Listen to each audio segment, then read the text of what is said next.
And Charlie as wildcard, and paano ito makaka-affect sa determination ng final duos? Kasi sinabi dun sa teaser na hindi daw lahat makakarating as final duos. So ibig sabihin kung sino yung matatalo dun sa competition between kapamilya, yun yung nominated at yun yung posibleng ma-evict. Okay, kaya sinabi sigurong hindi makakaano. Hypothetical pa lang naman kasi hindi pa nangyayari yung hindi pa pinapakita yung duo-duo. Pero paano makaka-apekto si Charlie at saka si Ralph doon? Remember wildcard? So ibig sabihin, nasa labas na sila, pinabalik lang. So evicted na sila, nabigyan sila ng panibagong chance.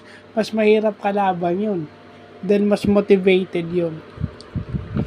So alam na natin to si Charlie, maraming fans. At saka ito yung pinakabata.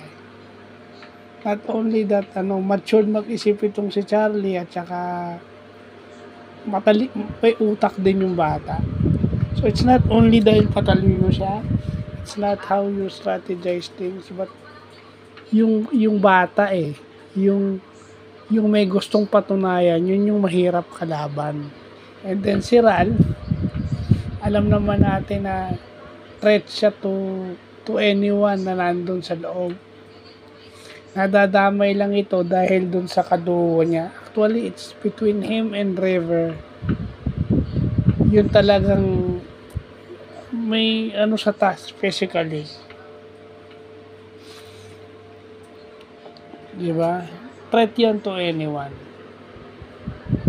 Threat yan to Sneer, and threat yan to Claristas twice. So siguro ito na yung na physical yung dating, no?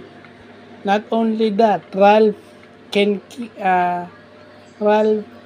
keeps AC motivated. So dark horse dun si AC sa tingin ko kasi mas motivated yun once malaman niyang si Ralph nasa loob na ulit. Diba? So yun mas gumaganda ngayon kasi ngayon hindi na yung duo mo is madedetermine yung duo mo dahil paglalabanan nyo. So kung sino yung matalo doon, babawi. Kasi sigurado, baka kasi sila yung nominated. So, yun lang po.